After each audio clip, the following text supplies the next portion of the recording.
Welcome to episode number 291 of the Beyond Social Media Show, the podcast for all of you marketing, advertising, public relations, and communications professionals. You can find us just by searching for Beyond Social Media Show. We are recording on January 10, 2020. Happy New Year. We're back after taking a month off. Just so we took December off because you know what? We deserve it. We needed a vacation. We got a vacation.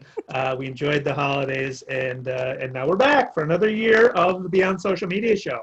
We have a ton of things to talk about because we took a month off, including Twitter conversations, Dracula revealed, smart audio report, Spotify rules, Lego trolls, mis and disinformation, naming audiobooks, Facebook world domination, stupid commercials, Instagram fail, and a lot more in BL. As usual, you kick it off with the best story of the week. What do you got?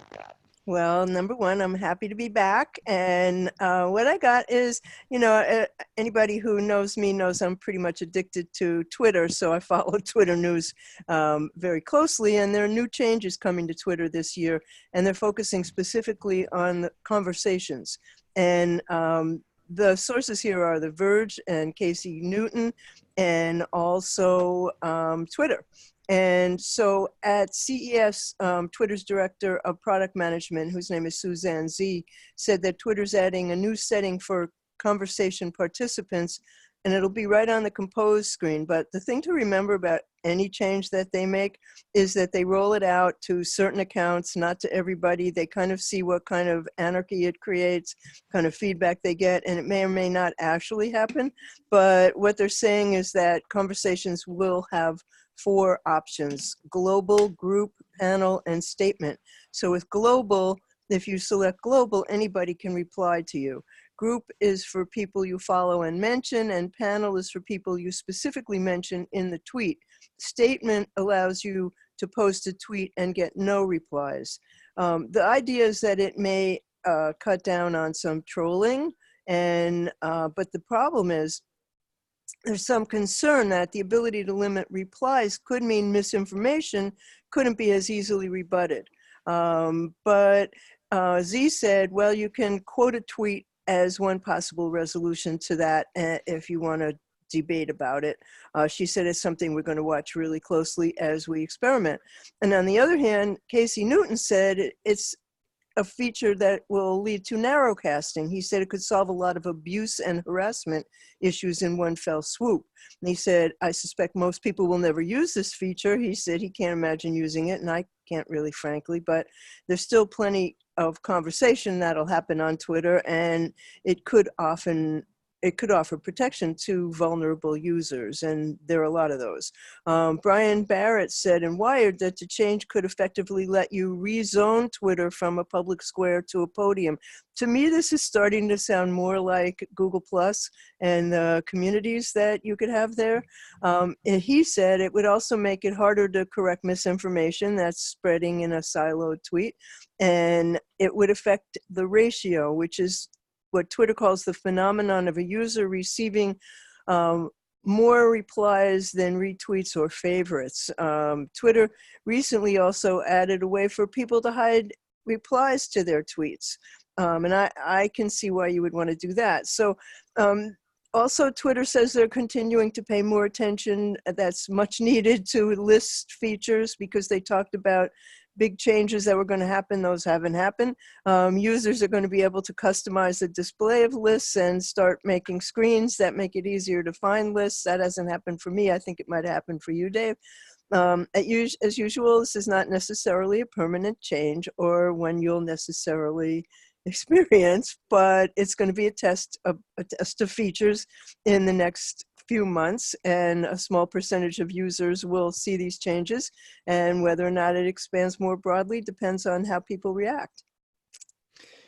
That's fascinating. I mean, that's a lot of potential change, and it seemed like Twitter went years and years and years with being what it was and not really changing much at all. Right. And now there's a lot of at least proposed change going on, and that's good. I think it's good for them to continue to try and innovate, and especially in this age. I mean, they are a public a public sphere. They are a public platform, and they have a lot of responsibility as that. So I think they're trying to address some of their issues with Twitter with these changes. It will be interesting to see how they roll it out. I can't wait to start trying them. I'd really like the ability to narrowcast to my own lists. So I've created a bunch of different lists, and I'd like to be able to just send a message to a specific list. Me if too. I want to. Me too. But that's something you could do in Google Plus. That was Right. the best thing about Google Plus is that you could choose who was going to see each message that you sent. And, you know, I think that was, I mean, as much maligned as Google Plus has been, I think that was its best feature. Yeah. All right, so we've kind of inverted things this week. BL has one good story, and I have a bunch of them. BL has a bunch of bad stories, and I don't have that many. So yeah, I'm the bad news this week. So I'm going to go through my list of good ones and pause to let BL respond to them, and I trust she'll do the same for me on the bad stuff. So without further ado, then my first one is a story from My Modern Net by Jessica Stewart about the BBC has a new television series called Dracula. So obviously it's about vampires. And to tease this, to promote it, they have taken out some billboards. The billboard for this new series by BBC features a white background. On the right-hand side, you see the letters BBC in black and Dracula with dramatic red font, of course. And then on the left side, there are a bunch of knives that are stuck into the billboard with blood dripping from them. That's all you see during the day.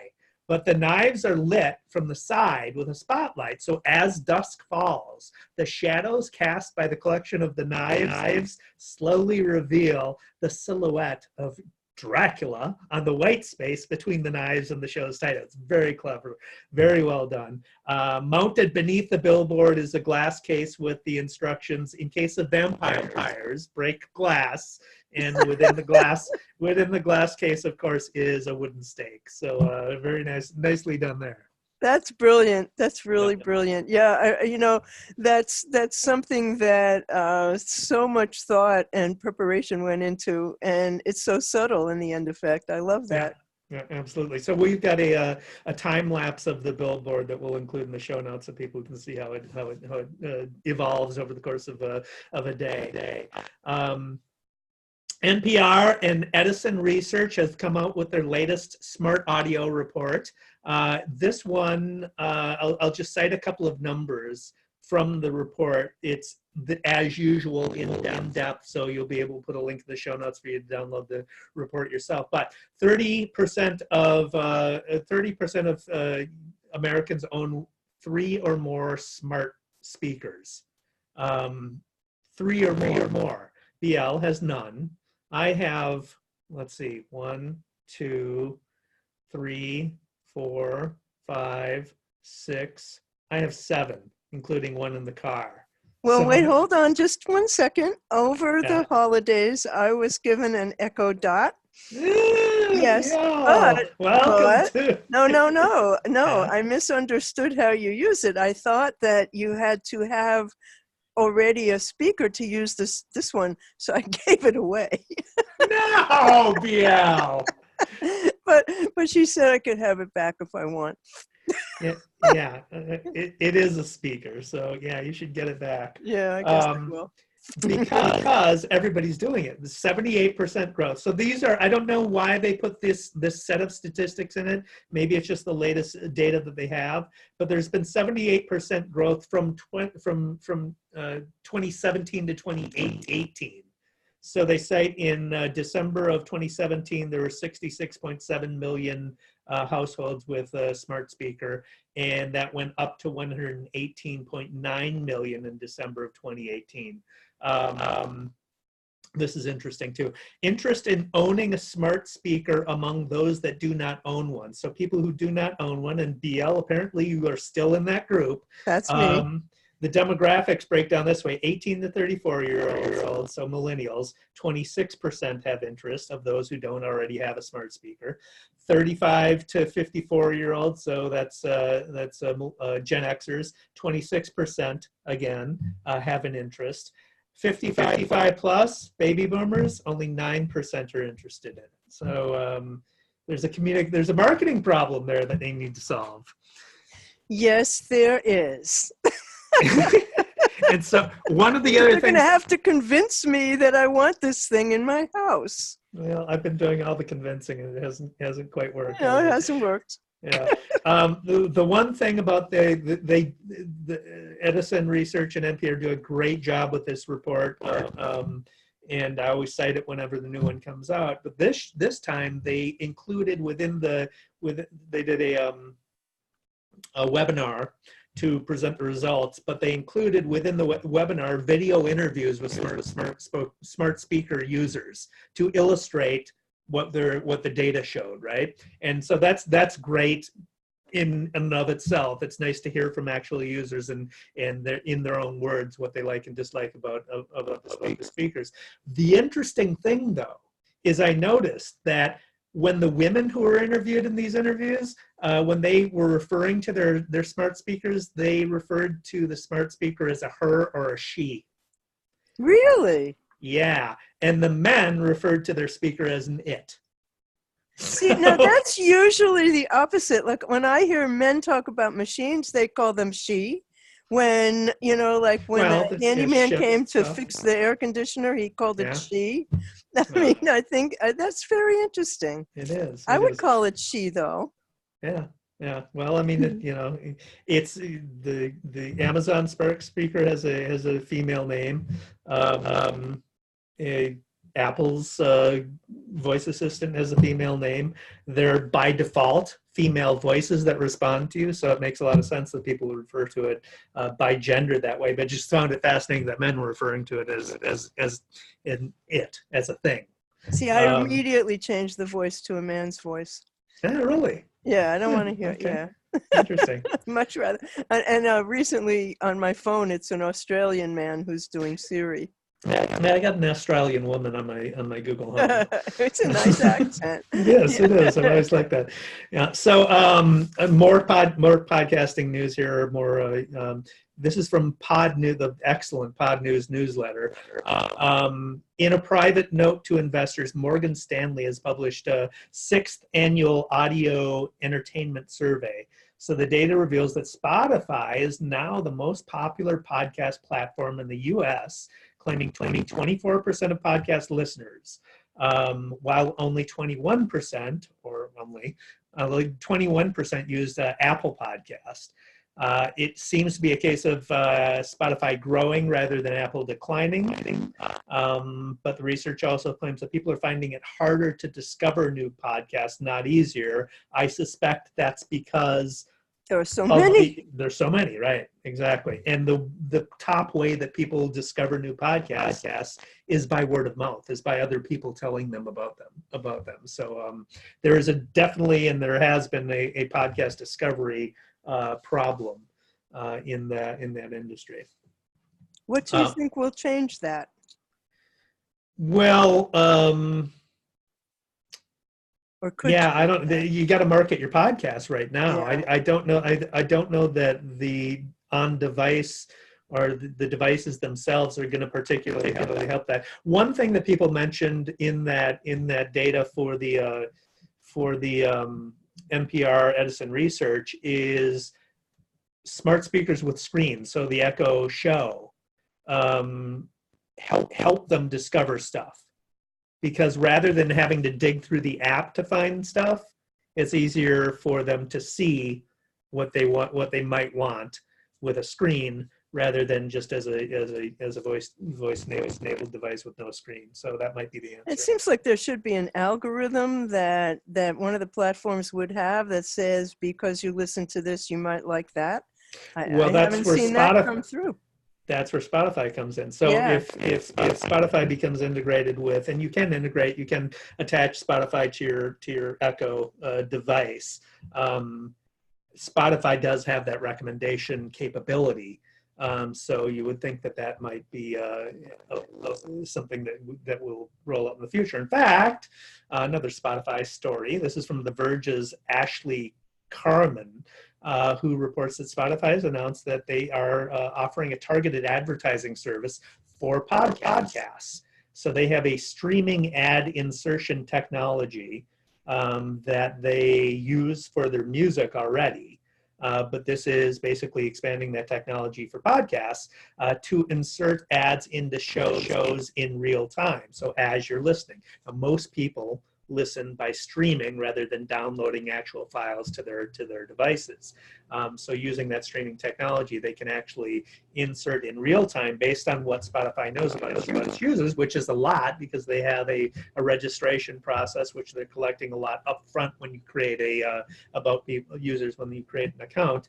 So they're gonna, because most people are listening on their mobile device, they're gonna know where you're located geographically, what type of a device you're listening on, your age, your listening and music preferences. So people long have been using Spotify Music, obviously, so they know your music preferences, but they've also accumulated a ton of their own exclusive podcast content as well. So based on that listening behavior of podcasts, you'll presumably be able to target people based on their podcast listening interests. They, as I said, they already automate the insertion of ads in the music side of the business, so this is just an expansion. And you know, you're going to be able to, as an advertiser, you're going to be able to have more detailed data to target podcast listeners. So you could presumably target the number of times the person has listened to an ad. You can target an ad based on reach, based on anonymized audience insert. But what really fascinates me about this story is it gives you the ability with this platform to serialize your advertising. So you could have a campaign where you have the first ad that you want people to listen to, and maybe you have a frequency of make sure they listen to it 7 times so the message has sunk in. After a person has listened to it 7 times, then play this ad for them, and you can tell a story over a period of time based on the advertising data. That's brilliant. Okay, onward. More good news, Dave. One more good news story before we get on the worst, and this is from Mashable's Morgan Sung. This is an old story, but a brilliant one, and we always like to talk about Legos, so we got to talk about this one. We love Legos. Right. After Elon Musk revealed his Tesla Cybertruck with the allegedly shatterproof windows. That was so funny. Yeah, Lego trolled them. So on their Australian Facebook page, Lego posted a picture of a single solitary Lego brick with wheels attached, and the caption read, "The evolution of the truck. The truck is here, guaranteed shatterproof."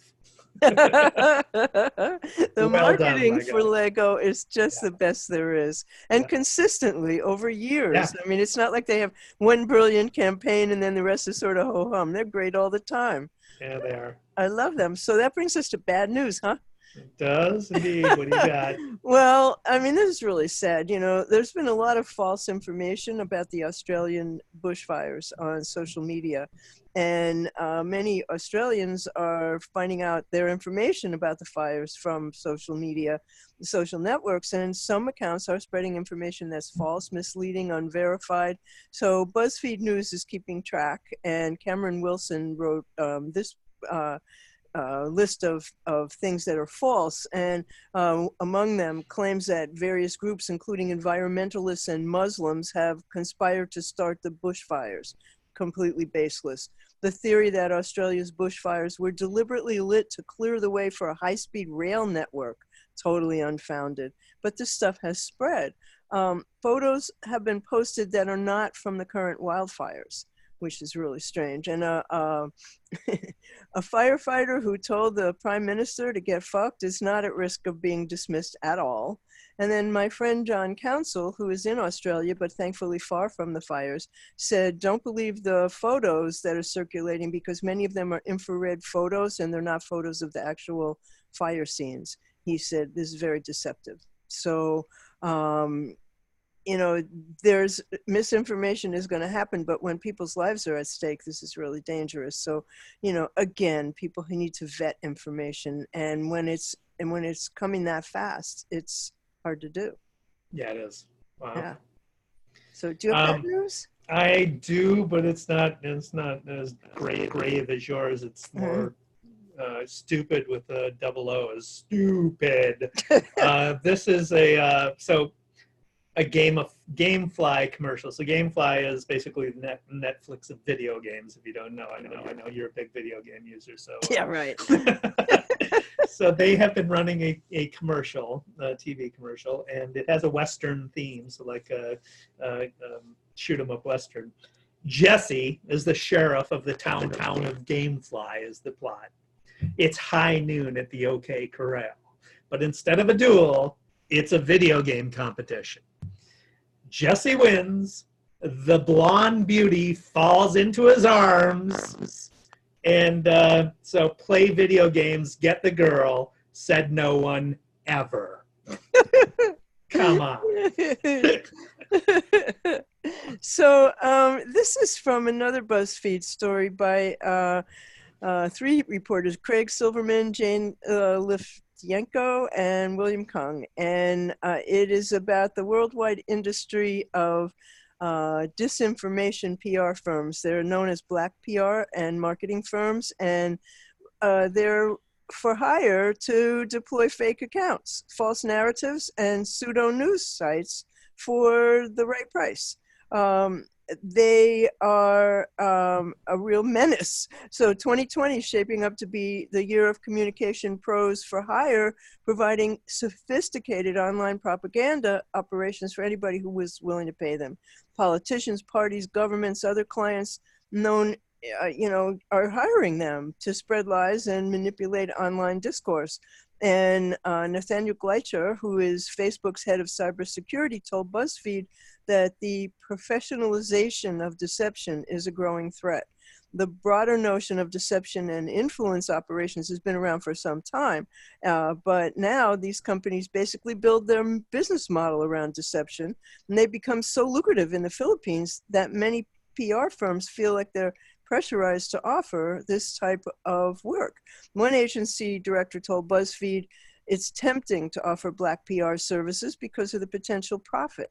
It's difficult to compete against companies who deliver these services.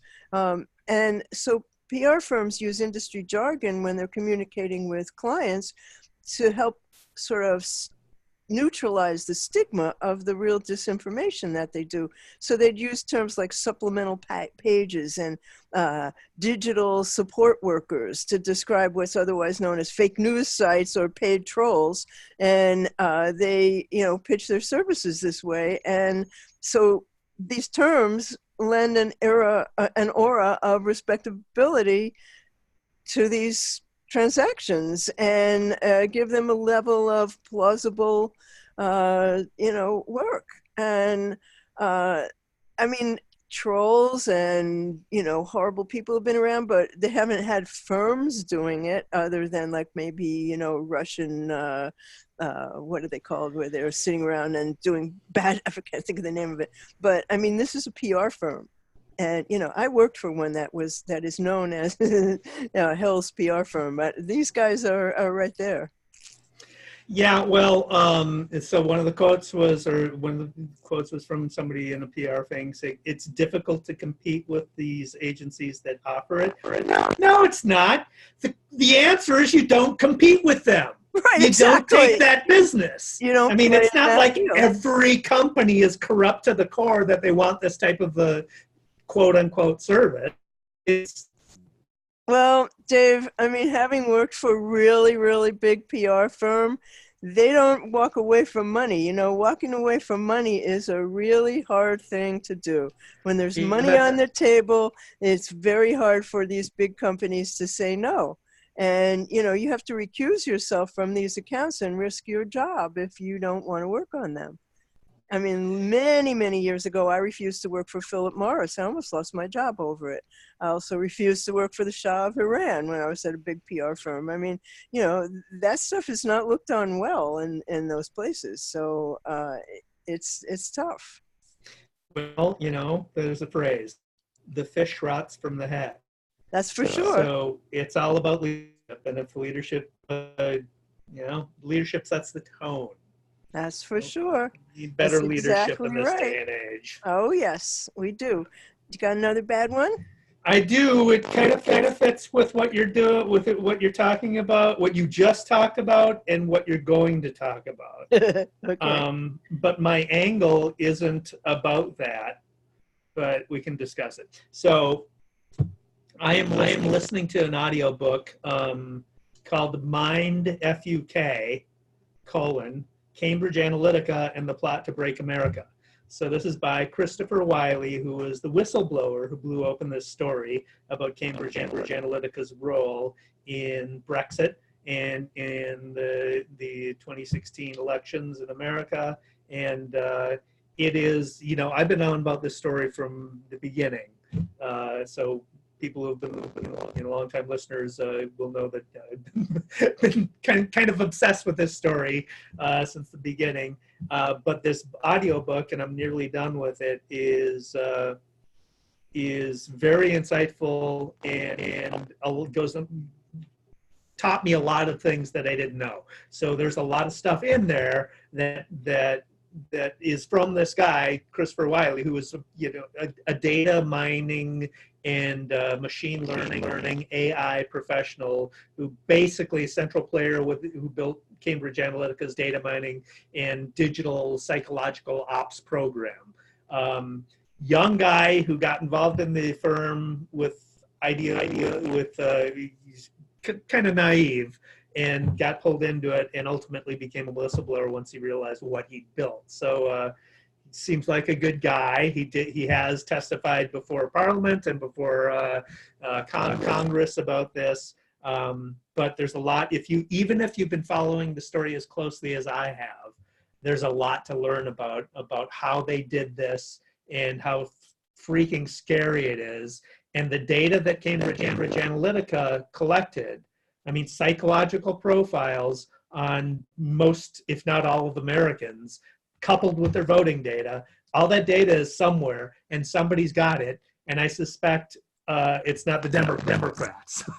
Yeah, I suspect it's still going to be used in the upcoming election to perform basically black ops operations on Americans. So I highly recommend the book and listening to it. But the reason I put it in was not to talk about that, although it has to do with what you just talked about and what you're going to talk about. The reason I put it in is because it's a user problem. It's a branding problem and a usability problem, because I listen to this book while I exercise, and I listen to it while I'm going about the house, making dinner or whatever. When I want to listen to it on my smart speaker, I can't call it up by voice activation, because if I cite it by its actual title, mindfuck, the smart speaker ignores me. Really? That's what it does? If I ask for my audio book and cite the title, it just doesn't respond. It just ignores me. If I try to call it up by Mind CK, because the title of the book actually has an asterisk for the U, right? So if I try to use it Mind CK, play Mind CK, it doesn't recognize that. It pulls up something different. It's completely confused. The only way I can get it to play is if I ask my show, which has a screen, to show me my audiobooks, and it'll show me my audiobooks. I can tap on the title and actually get it to play. So that's the only way I can get it to play. So as a lesson for authors, be careful about how you name your titles, your books, because it might not be playable at all on voice-activated devices, and it is something that Amazon needs to figure out, because it's a pain in the ass. So, you can't say ass, I'm sure. Right. But did you watch the Netflix video about Cambridge Analytica? I can't remember the name of it, but it was pretty wonderful. And it was also people who were involved and who got sucked into it. I mean, nobody realized at the start what what they were really doing. And Yeah. then once they did, they were, already in it, and they were sort of, this is the star of this one's a woman. It's very interesting. I'll look up the title. But I think it's the reporter from The Guardian who broke the story who did that. yes, Who was it's a the, woman, and I can't yeah. think of her name at this moment. So regarding Cambridge Analytica and Facebook is now exploring the creation of new products. Facebook is wants world domination. I'm 100% sure. Mark Zuckerberg yesterday put his 10-year view on Facebook, and essentially he wants to own the world. And so they're talking about creating apps and programs for podcasts, travel, workplace services, newsletter tools. They want to expand out of their comfort zone because I guess they realize that they may not be able to keep it forever. This is a story by Mike Isaac at the New York Times, and the work's being conducted in a new division of Facebook. It's called New Product Experimentation Team, or the NPE team, and it's supposed to build whatever the future of Facebook is going to look like. And they want to make these products quickly and quietly, and then rapidly kill, kind of like what Twitter does, rapidly kill the unsuccessul apps while gaining whatever insight. Everybody does. Well, gaining whatever consumer insights they can. And those running the group have laid out timelines for the next 3 to 5 years, so they're not kidding around. So why it's in the bad part of the show is that some insiders say the effort might be a way for Facebook to ship new apps without the baggage of Facebook's name, because Facebook's name has recently suffered badly. And so if they separate these new apps from their own branding, they can prepare people for the possibility that the apps could change or shut down with little notice because they're not Facebook.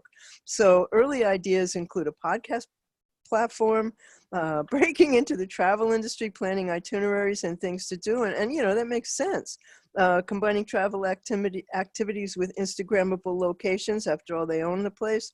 Other concepts, neighborhood communities, tools for creating newsletters, fact-checking fake news, apps for vehicles, everything that everybody else is doing. So look for that coming up. But I have it in the negative part of the show because we have enough Facebook. Do we really need more Facebook? So my question is, if they're doing this and they're doing it kind of on the sly because the brand is tainted, Mm-hmm. are they going to brand every app with its own brand, and then Yeah. are they not going to identify themselves as Facebook? Well, like at all? Instagram, does everybody really know that Facebook owns Instagram? No, but so in Instagram's case, they bought Instagram. It was a brand in and of itself until Facebook bought it. But if Facebook is introducing these apps and they're branding them separately, I get the separate branding. A lot of companies do separate brandings of their products and stuff. But in Probably Facebook's for different case, reasons. yeah, right. So if this is the underlying intent to brand them separately so that they're not tainted by the Facebook brand, is there going to be an attachment to Facebook? Are we going to know that it's a Facebook app ever? Oh, that's what Mike Isaac was talking about, that, we may not. That's why I have it in the negative news of the show. So speaking of Instagram, McDonald's CEO, they have a new CEO. His name is Chris Kempczynski. He launched an Instagram page on Monday, and he said that he plans to be a transparent leader who champions the burger brand's core values. And he immediately got slammed by chickens. So what happened was, this is from Nation's Restaurant News, and Nancy Luna was the reporter. He launched his Instagram account on Monday, quickly got more than 2,200 followers. He posted once, sounding like a robot. He said, "I firmly believe that McDonald's can change the world in a way that no other company can, and we're just getting started. I'm thrilled to be using Instagram to connect with and share the stories of our community."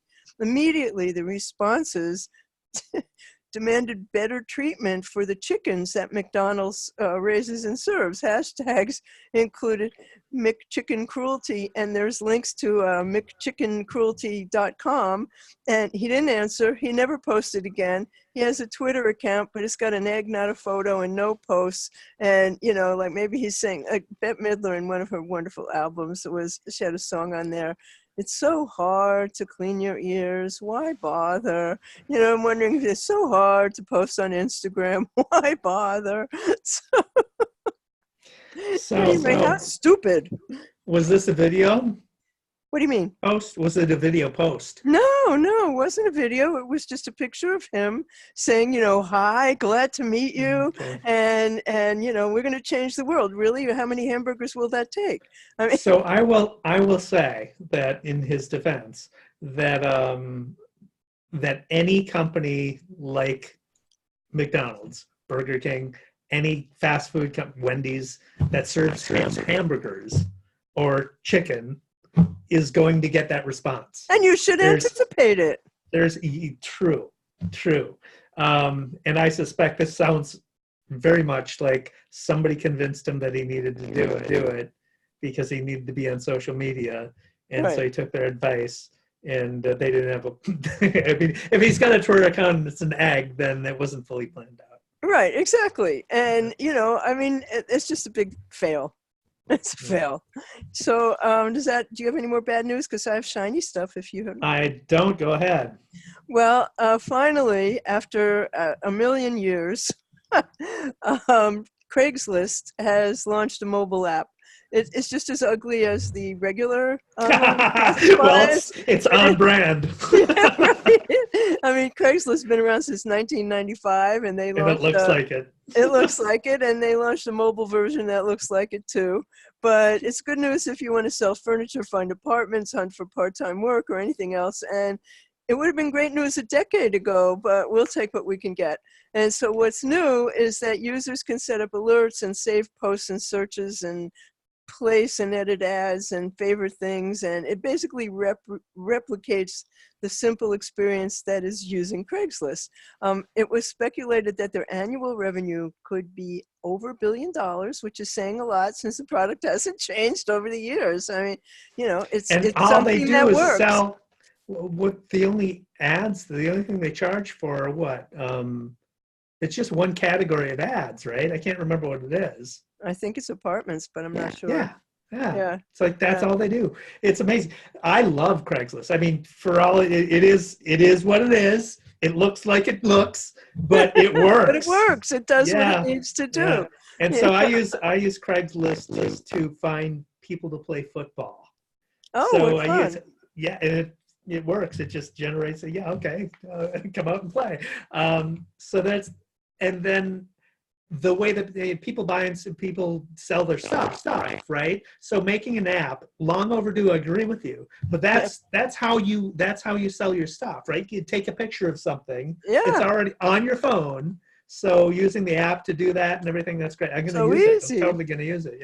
Yeah. Well, back in the day when the Village Voice in New York was a big deal and the ads there were a big deal, my friend and I put an ad in saying that we were learning how to play the banjo and we wanted people to play with us. And at that time, I had an office that was a loft in Tribeca. And we got the most fabulous musicians who came to my office at night after all the other people were gone on the floor. And, you know, my friend and I were real beginners. So they were playing and they'd yell out, C, G, F. And we'd be going plunka, plunka, plunka, plunka, plunka, plunka. And they were playing like this wonderful music. I'm still friends with all those people. I mean, we had the best time. But that came from an ad in the Village Voice. Awesome. Yeah.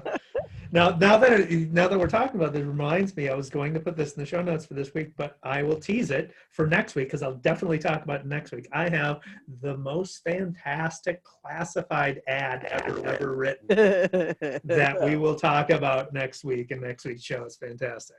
That's great. So your apps. It's not an app, it's a device, and I got this from Cheddar. The device is called Waterlily. And it is a portable power solution. It's brilliant. It's a device that uses wind or water to recharge your small electronics, your phone, your camera, whatever. What it is basically is a round plastic donut with a fan attached to the middle that you can set in a windy area. And as the wind blows through, it turns the blades on the fan, and that creates a charge.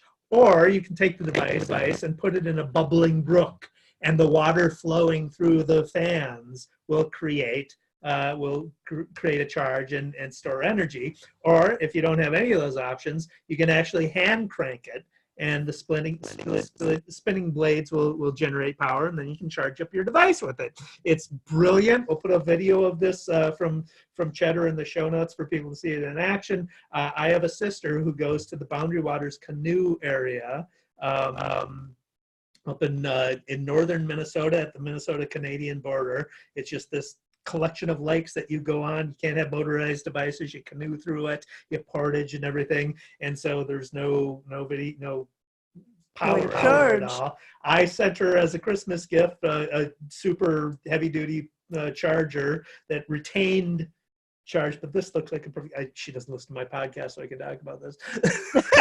This looks like next year's video a Christmas gift for her, because she's always out on an adventure in some wilderness area where there's no power.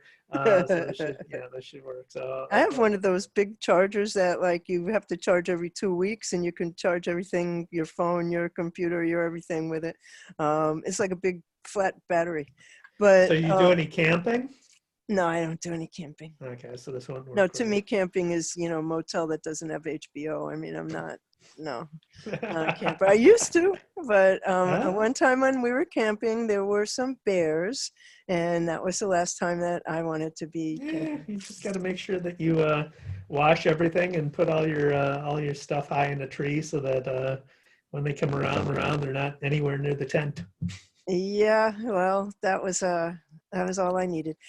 So I use an app called Mailtraq that is to tell you whether your emails have been opened and by whom. And they just added something very cool. It's called Hot Conversations. And it lets you know when an email that you sent is getting more attention than usual. It tells you if it's being repeatedly read or forwarded. Nice. And it's a really helpful thing. It also tells you when old emails are opened, like 3 months later, somebody will open an email that you sent them. They were looking for something and they remembered you might have said it or whatever. Maybe a client finally decided to do what you told them to do. But anyway, it's a really excellent feature, and I highly recommend Mailtraq. Nice. That's a great new feature. So you got a project, don't you?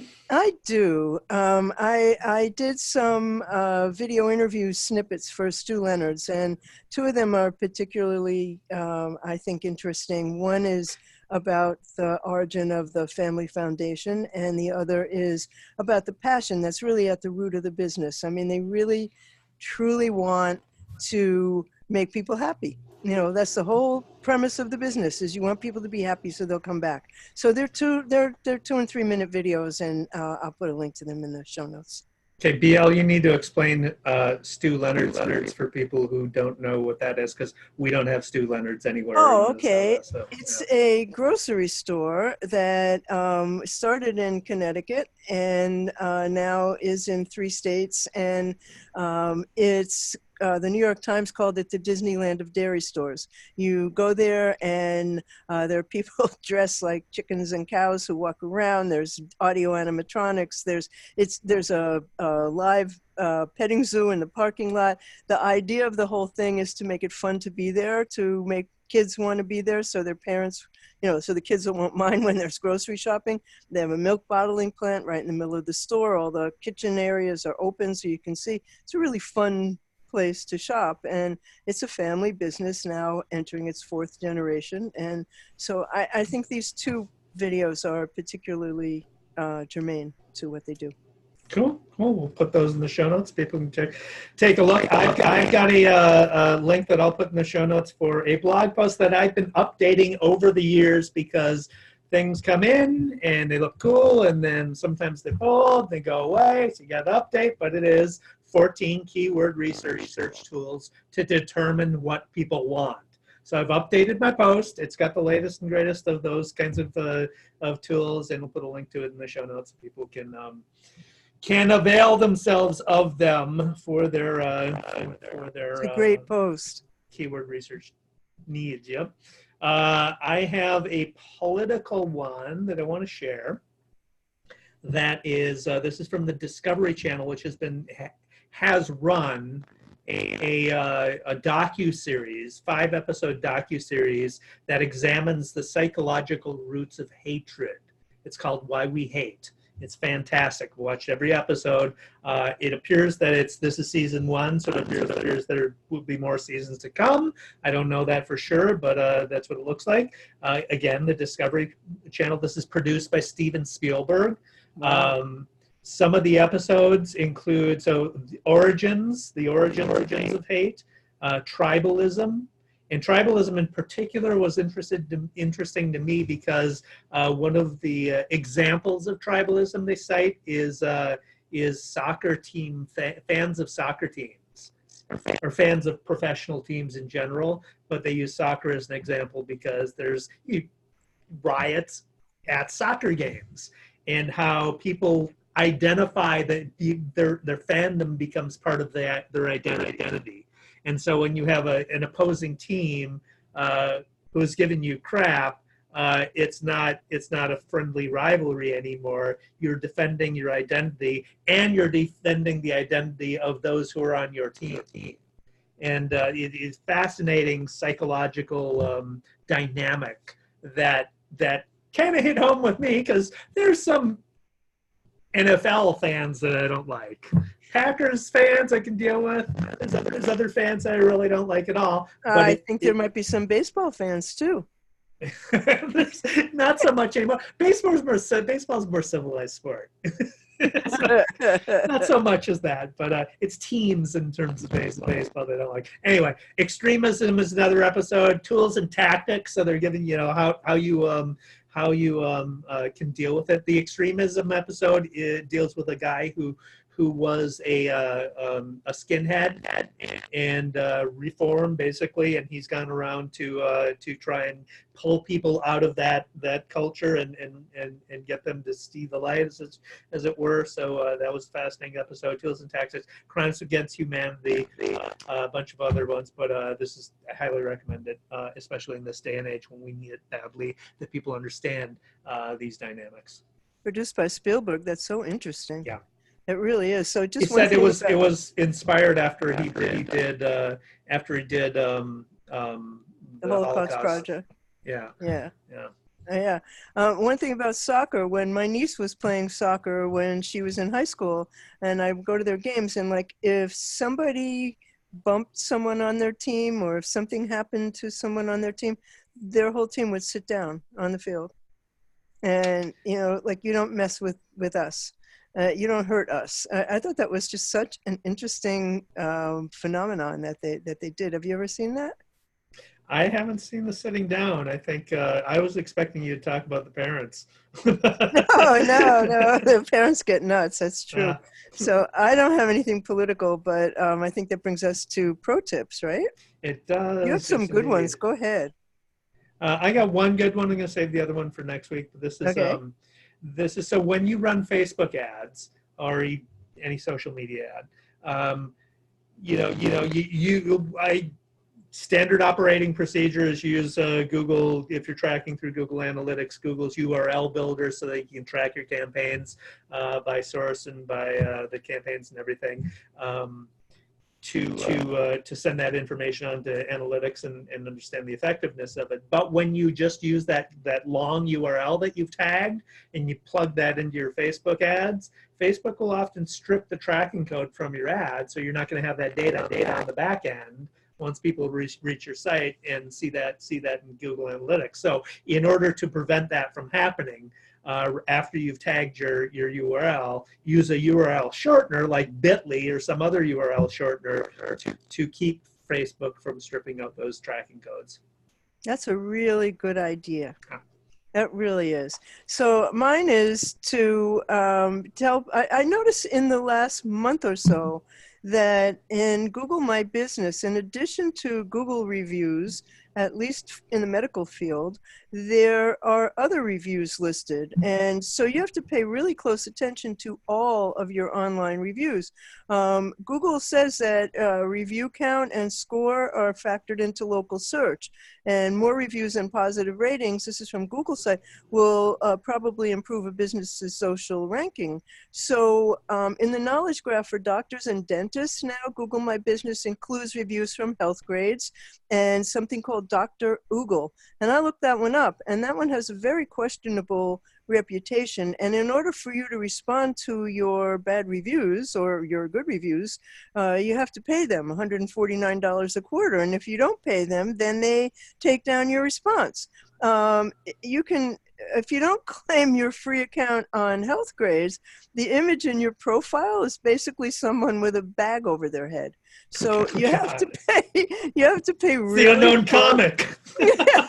Right, exactly. I mean, how ridiculous. You know, here's a doctor with a bag over their head. So you have to really pay close attention to what you're doing in Google My Business, because it is so crucial to your placement in local search. But I don't know when those other things started showing up there. I only noticed them in the last month or so. Yeah, no, that's been happening for a while. The restaurant industry has you get reviews from Yelp showing up. So Yelp has always been there. Yeah. That is something you definitely have to pay attention to. But I'm surprised that they have this Dr. Oogle, because it's got all these Better Business Bureau complaints, and it's a scam. So, they really shouldn't have that. That is definitely a problem. I, back in the day, did some reputation management work for a woman who got caught up with, there's a site called, what the hell is the name of it? ripoffreport.com. Oh, I know that one. Sure, it's still around. And their whole business model is to get reviews of people, individuals, or presumably companies as well, bad reviews, so that you pay them to take them down. And so it's that's basically what this is. Incredibly dodgy. It sounds like exactly the same thing. Mm-hmm. Google's got to figure that out, because that's not. They want quality shit in their properties, and that's not it. Yeah, it's a bad thing. So you do need to pay attention to it, and who knows if they'll ever take it away.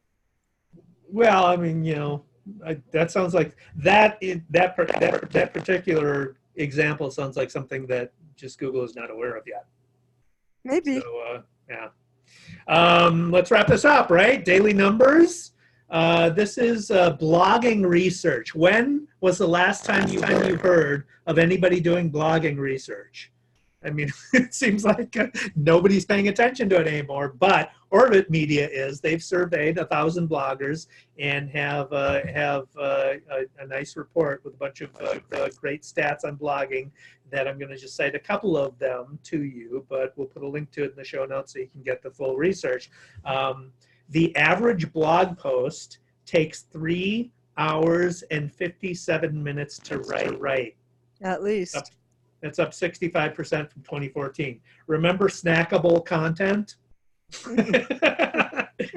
No, I mean, that's about right. I mean, I think a lot of people find that surprising, but if you want to write, if you want to get traction with your content, you got to spend some time doing it and write some quality content, because it's the type people are only going to share it if it's of high quality, because it's a reflection of their own self, right? It is the type of content that does well in search, so you got to put in the time to do it. The average blog post is 1,236 words long. That's 56% longer than it was in 2014. And then 52% of bloggers report that it's getting harder to get readers to engage with their content. And it may be a double-edged sword. It may be that the longer content works better for social sharing, because it looks like meaty, good stuff that people want to know, so people are more inclined to share it. It does well in search because Google wants quality, in-depth content focused on a particular topic, so it's going to show up in search.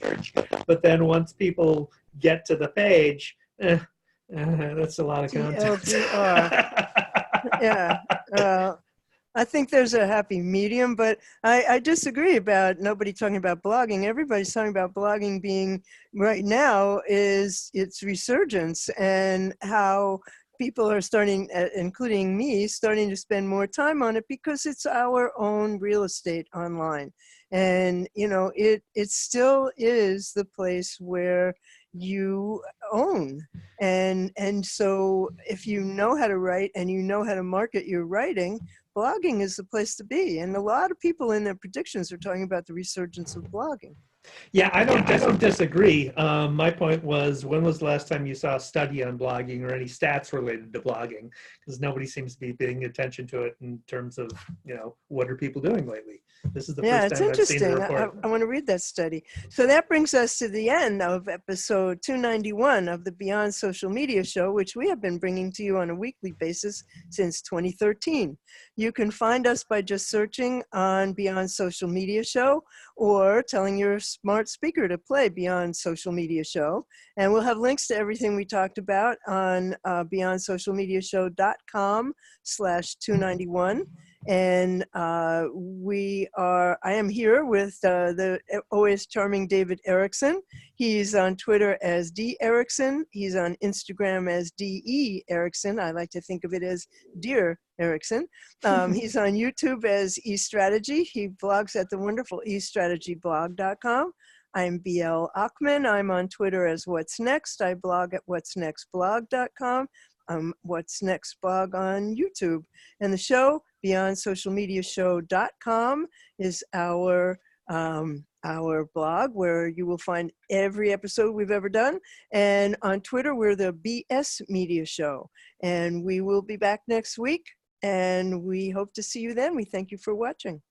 Thanks for watching.